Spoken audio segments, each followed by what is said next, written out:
Well, hello and welcome to this week's episode of On Deck with Avoya, your weekly travel update. I'm your host, Chris Greene, Director of Network Expansion for Avoya Travel. And as always, we very much appreciate your time for tuning into our show today. Wow, busy, busy, busy. That seems to be the motto of the moment in the travel industry. As COVID restrictions continue to be rolled back, yay, big news there. The phones are starting to ring off the hook and sales are plentiful. I mean, if you're with the right partner, that is. Are you ready to capture that moment in your business? Do you know where the hot spots are that you need to start reaching out to?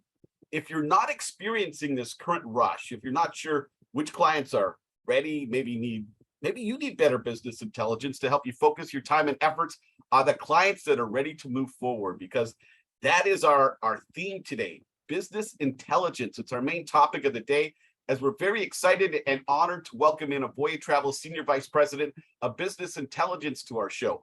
Daniel Rego is a longtime travel professional, sits on the senior leadership team for Avoya Travel, oversees all of the business intelligence efforts for our company.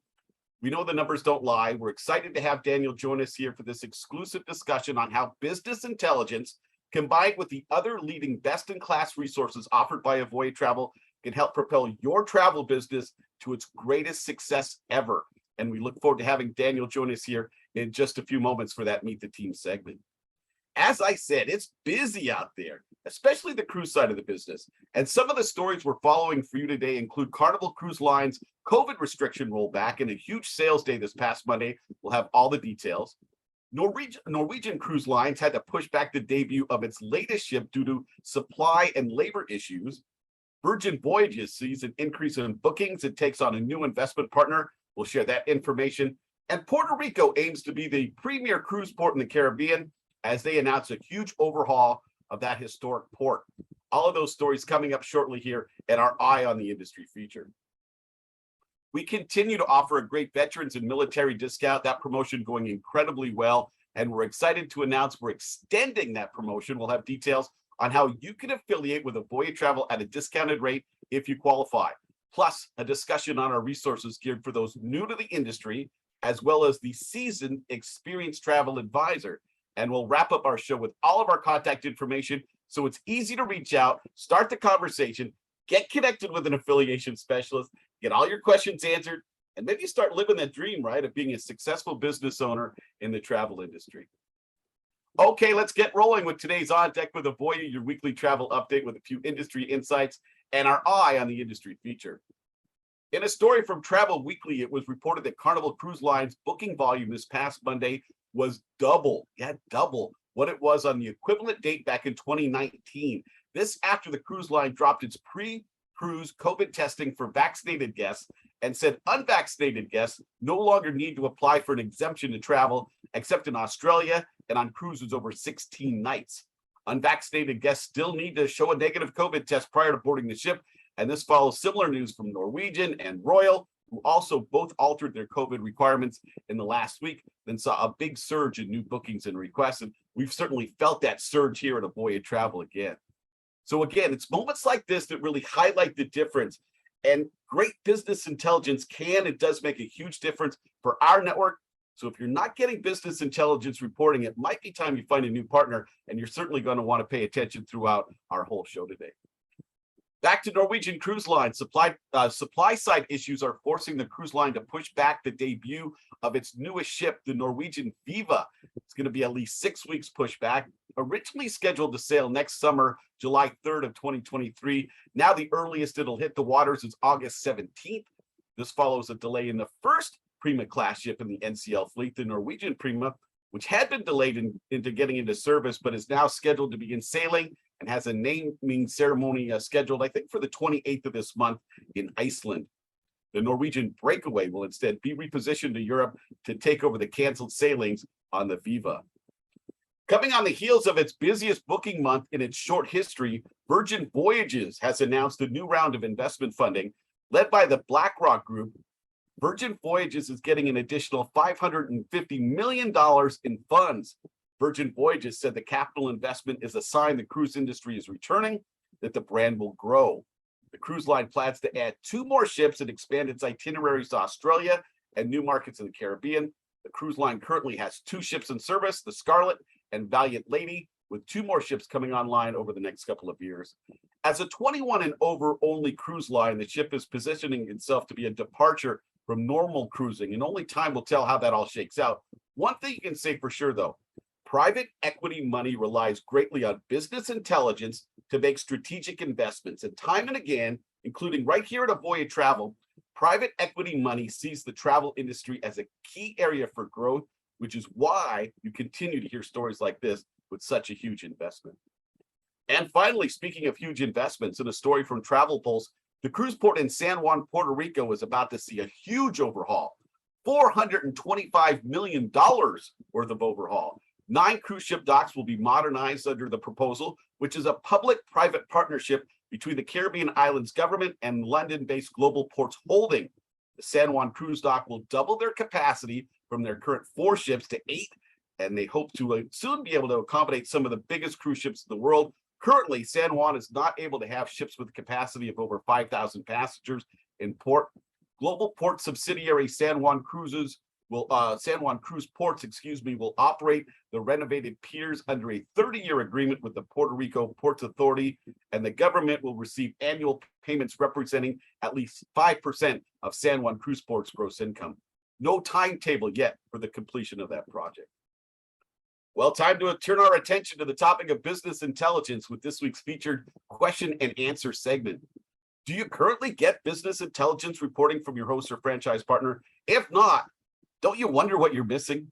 Wouldn't you love to know which clients have the best chance of booking, which ones are seriously looking at travel so you can stop spinning your wheels? BI, business intelligence, just another way that Avoya Travel is inventing the future of the travel industry today. Our business intelligence team is led by one of the smartest and nicest people you'll ever meet, and we're excited to introduce you to him today. So let's welcome in our special Meet the Team guest, Daniel Rego, Senior Vice President of Business Intelligence. Daniel, so great to have you on the show today. And thank you again for being on the show. Thanks so much. Thanks so much for having me. Excited for this opportunity.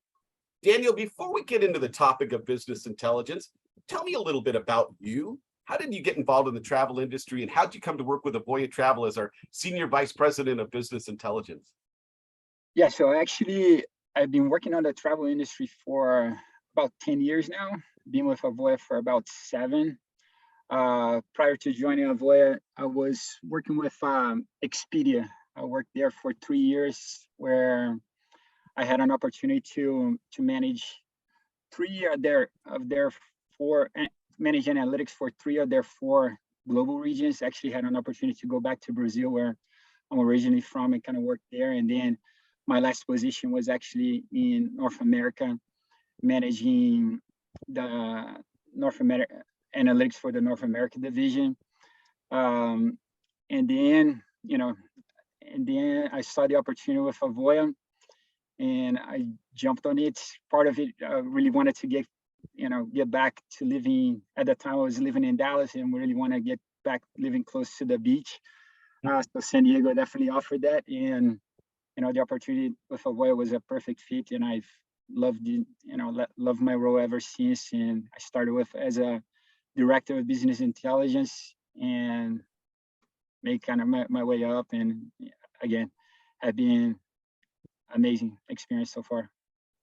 Daniel, was travel something that was important to you and your family as you grew up in Brazil?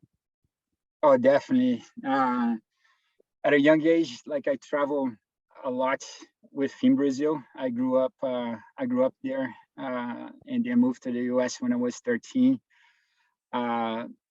Every summer, every chance I had, we wanted to kind of see my grandparents that lived in the capital, Brasilia. Also travel a lot, to other. Brazil has a very diverse, bunch of different places that you can. Because it's so big, right? Yeah, exactly. So travel to kind of Foz do Iguaçu, which was amazing. If you guys haven't been there yet, definitely try to get it on the bucket list. And even within, surrounding Rio, there's just so many places to see. So it was every chance I had. I'm grateful for my parents that we always travel a lot. You can tell it certainly instilled a love of travel for you. And I know when we get a chance to chat face to face, just how much you love sharing your adventures and things like that. Ah, for sure. So I guess, Daniel, let's start at the beginning. And this is probably one that maybe some people don't even understand from a baseline. But first and foremost, what is business intelligence from a concept? Yeah, I'll do my best to explain. This is actually, I'll actually tell you, Chris, this is actually like a joke in my family that my grandfather, he knew what everybody did in the family except for me. He never understood what I did. Fortunately, he probably passed away. He passed away and probably still didn't know what I did. But essentially, every business collects a lot of data, and that data needs to be kind of transformed into information that can be kind of consumed by the business. At Avoya, we're actually kind of fortunate to have a really solid kind of data foundation that allows us to then deliver information be for kind of business leaders to drive different decisions or use that data to kind of optimize different processes that we currently have. So in essence is the ability to, I would say, kind of use the information that's in insights that are accessible to us so that we can make better decisions and capitalize on the data assets that are available to our company. And I really think, don't want to brag, but I really think that's a key competitive advantage that we have at Avoya. As many of our travel advisors know, our support is really kind of matching the industry, and I like to say our BI support in the background is pretty unmatched as well. Because let me see if I understand this correct, Daniel. So basically, every time a consumer is on, say, avoyatravel.com, our consumer website, and every time that they click something, right? It's for them, it's just a continuation in the process. But every click kind of starts to tell a story, right? And then when you take enough clicks, you can start to then see a picture start to form, right? And then by coloring in that picture, you get a much clearer understanding of kind of like where the hot spots are, where the cold spots are, and where, as a person with limited time and resources, I can then focus my attention. Is that correct? Exactly. And we'll talk about it, but like there's different initiatives behind how we leverage just the data that you mentioned there, either through, for example, on the smart leads, the way that we segment our smart leads to be as smart as they can be, to take some of the guesswork out of the equation for and present our travel advisors with the best opportunities on reaching back to past customers. That's just kind of one example, but there are kind of many other examples of how we leverage data to, again, optimize the way that we do certain processes in the company and optimize how we leverage information. Have you always had a knack for that raw data, Daniel? I mean, where did that love of those numbers come from, and your ability to kind of see past the numbers and see the picture behind them? Yeah, I guess I can see that I'm being a data geek probably since I took a database design class in college. If somebody had told me before I started college that I was going to be doing what I do now, I wouldn't believe them. But definitely when I took that database class, it kind of like every business, it kind of, everything kind of made sense, where every business kind of collects data and you need, and data can be at the front of efficiency and doing, definitely kind of doing things a lot better and maximizing on opportunities. So I've been, definitely been a data geek, and I think where I excel and where we excel as a team, actually, like our team is not just me. We have actually a team of another 6 on the BI team. Where we excel a lot is the knowledge of the business and being able to transform that raw data into information that is accessible to us internally with all the different departments that we work with, but also through some solutions that actually benefit our travel advisors on a daily basis. That was going to be my next question, Daniel. As the Senior Vice President of Business Intelligence, tell me a little bit about some of the projects that you oversee and like what your team would work on, say, on a day-to-day basis. Yeah, Probably, as you know, Chris, like we are almost like at Avoya, and I take a lot of pride of that. We're almost like an extension of all the teams at Avoya. You know, at Avoya, we try to drive. I'm proud that we really have like a really data empowering culture, where people, I think, feel empowered by, you know, being able to kind of come to our team and get access to anything that they are looking for. Uh, our in a normal day, there is a variety of things that we're kind of tackling, but yeah, definitely kind of facilitating much of the requests that come from the different teams, again, as an extension of the different teams. There's always kind of notable solutions that we kind of work on, much that our travel advisors kind of benefit from. Some kind of notable ones to just as examples, you know. So the smart leads that we currently have, there's a lot of intelligence that goes behind that process to be able to kind of segment the smart lead pool as best as we can, and where our travel advisors can then reach out to those customers. They are our hottest customers at the time. Another one is also kind of Avoya top picks is another example. We always want to display the cruises where with the highest value for the customers, and that kind of meet the customers' needs at whatever time they're doing search on the website. So there's a lot of intelligence behind how we sort the cruises that get displayed on the website to, again, at the end of the day, maximize closing opportunity for the travel advisors. You know, when they claim a lead, we want to kind of make sure that they're claiming the hottest leads are available.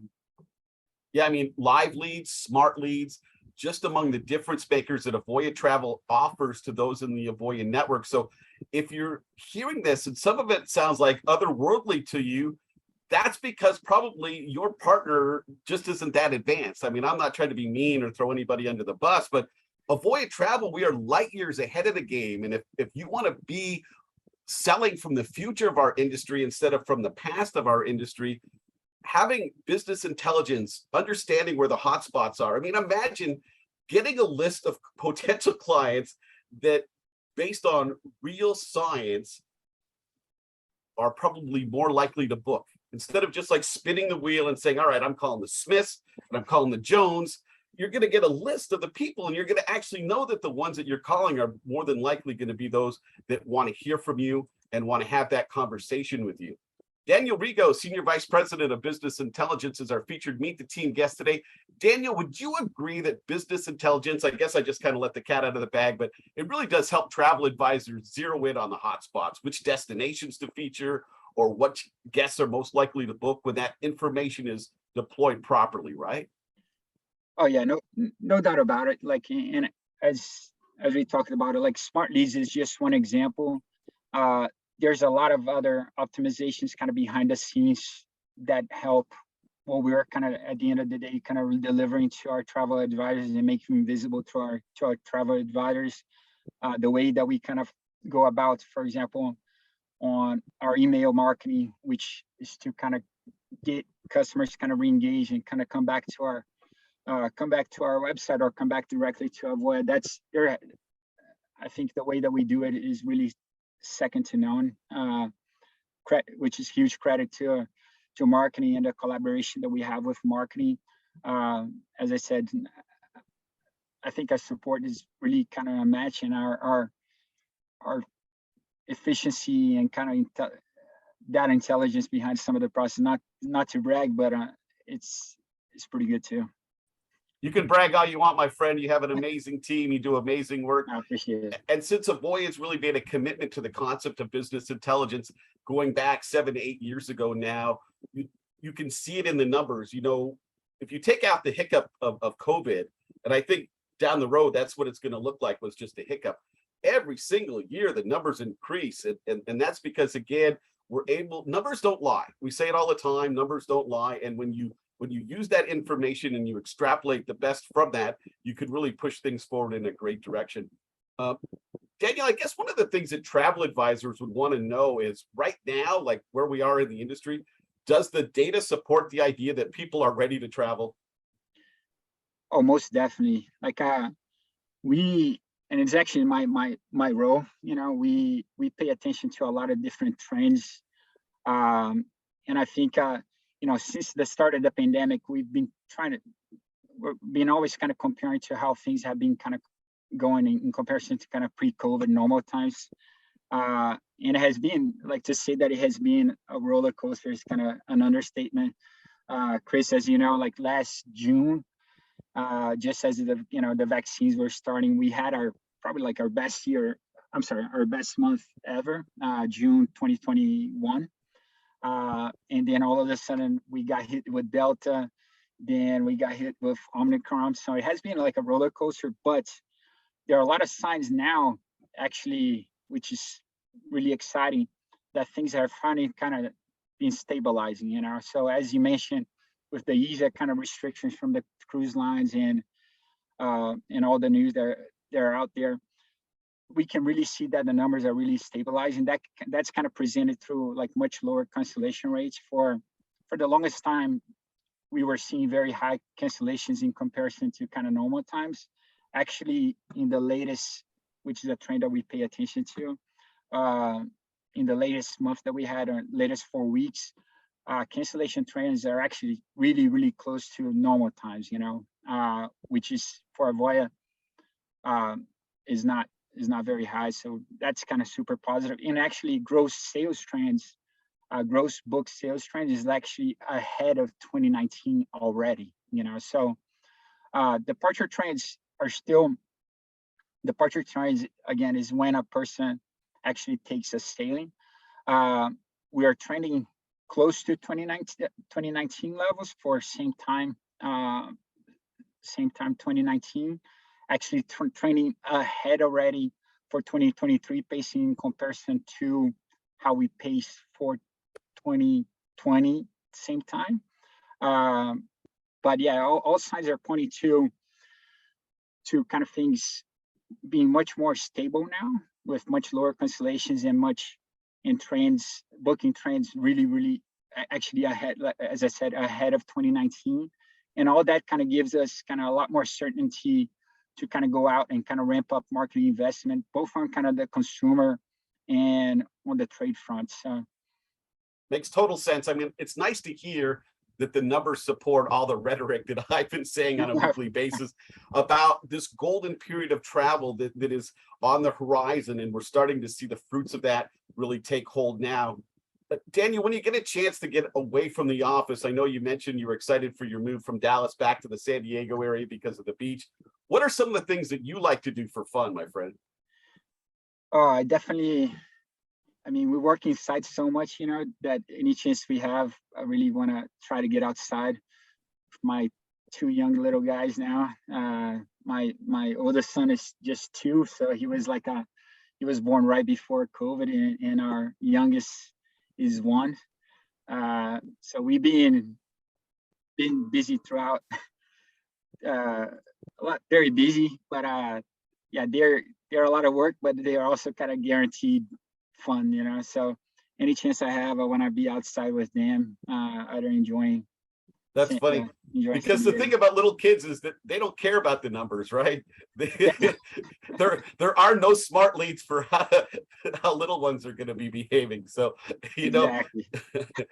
What about fun trips? Anything fun on the horizon? Anything that you guys have had a chance to do as a family? Anything coming up when you get away? Yeah, we actually have just coincidence, but we're actually going on vacation tomorrow. So we're gonna go to New Hampshire so that my kids can kind of finally meet my wife's big extended family there. They're from like a very small town, but apparently like they have a nice lake, and the weather's gonna be amazing. So I'm like really looking forward to it. It's a beautiful part of the country if you've never been. You know what I mean? And I haven't. So trust me, August is the right time to go. If they invite you to come back in February, just bring them out to San Diego. But August, New Hampshire seems like a pretty good time frame for that to happen. What is it about traveling, Daniel, that you most enjoy? Personally, I really think like life is about like creating kind of memories and going through kind of different experiences, and when I think back, even some of my most memorable experiences were kind of through travel. I think, as I mentioned earlier, Foz do Iguaçu in Brazil is one of the places. I think I went when I was 8 years old, but the memory is just still so vivid in my mind, how spectacular it was, as some other kind of travel memories that I have. But I think, yeah, it's just about creating those experiences, and the role of the travel advisor is really kind of, minimizing a lot of the risk. Sometimes a lot of people, are allocating the time and of course, kind of the investment behind the travel, and the role advisor is super critical in ensuring that experience can be super memorable for all the right reasons, and kind of driving the excitement on the planning side, and much easy much of the headache that goes sometimes kind of with the planning. For sure. And actually, just to add, as a parent now, we actually took our first kind of quick vacation was in March with our kids, their first time in an airplane. And it was really like amazing how my 2-year-old, just in the week that we were out, how much he blossomed, how many new words he was saying just to be outside of the normal routine. So yeah, travel. Yeah, I want to do the kid it's been a little tough, but it hasn't been even COVID, that has stopped us, probably more the kid, but we definitely want to get out there more and experience a lot more than we have. So Daniel, we have one last question for you, and it's kind of a vital question, considering that you sit on the senior leadership team. You're part of some of the biggest conversations that happen internally at Avoya Travel. You get a chance to crunch all that data. What does the future of leisure travel look like? And do you anticipate growth for our industry? Oh, for sure. Yeah, we definitely hear about like the pent up demand for leisure travel kind of post COVID. And in my role, I get to kind of verify the numbers and ensure that, yeah, that's true. And we're seeing kind of the trends that we would expect to see with all that's kind of going on the news, there's major excitement with kind of travel post pandemic. And I think we're there already. We get to see, as I mentioned earlier, our bookings, our departures, our cancellation trends, all are telling a story that things are really kind of picking up. I think, the coming years are going to be very exciting for travel. But I think even more exciting for Avoya, truly. This is as excited as I've been in a long time. We went through a tough stretch, but the recovery is really going to be that much sweeter. I think we're in really great position with the backing of a powerhouse like Certares now to do, it really kind of opens up like a lot of possibilities for the network in our organization. So the industry is amazing, and Avoya, in my opinion, is the place to be. I mean, the sky's the limit, and you get a chance to work with the #1 host agency in the industry and associate with amazing people like Daniel. What's not to love about that? So, Daniel Rego, everyone, Senior Vice President of Business Intelligence. Daniel, what an honor to have you on the show today. We love bragging about this unique resource, business intelligence, that Avoya Travel has in such a superior way. I look forward to seeing you in person again soon, and thank you so much for your time today. My friend, thank you so much. So next week, I get to be in San Francisco taking part in the ASTA Global Convention, and we're going to have an abbreviated On Deck with Avoya at its normal time, 2:15 p.m. Eastern, 11:15 a.m. Pacific, as we chat with Vice President of Sales Operations and Groups, Viola Di Velasco. Viola will be participating in next week's PATH meetings. That's for the Professional Association of Travel Hosts, also going on in San Francisco. And we look forward to getting the latest on that organization and her take on all things travel, groups. I mean, again, incredibly smart person going to be on our show sharing information about the future of our industry. So make sure you tune in next week. So we've had our veterans discount here for about 3 or 4 weeks now, and it's really going well. And we certainly appreciate the requests, and we love chatting with veterans and those in the military. And of course, in the last couple of weeks, we've opened up that promotion now to not only be veterans themselves, but also their spouses. It's $100 off our affiliation fee My team would be more than happy to go over details. Again, you can put that request in at avoyanetwork.com, as you can all of your requests. If you're new to the travel industry, Avoya Travel has the kind of resources that you really need to be able to build your business to that next level, right? A foundation for early success program with sales coaching and business coaching, helping you establish the best practices that you're going to need to have in order to be successful. Or if you're a seasoned travel professional, wow, we have a track record of helping people when they come on board see their sales in many cases double, triple, quadruple because of our live leads, because of our approach, because of our marketing, because of the relationships we have in the vendors. So we've got both sides of the coin covered, and we would love to hear from you. So get that requested today. Again, our website is avoyanetwork.com. You can get a wealth of information there. You can always reach out to me personally at chris.greene@avoyatravel.com. You can pick up the phone and give us a call on the toll-free number. Maybe you'll see us next week in San Francisco. If you're at the ASTA Global Convention, please stop and see us Thursday or Friday at the trade show. Thursday night, we'll be at the advocacy dinner. We would just love to touch base and say hello. And we certainly appreciate your time. Again, thank you so much to Daniel Rego, our Senior Vice President of Business Intelligence, our special Meet the Team guest. Big thanks to Annabella and Marissa from Trade Marketing for doing an amazing job marketing our show. Thank you again for your time, for being here, and have a great week, everyone.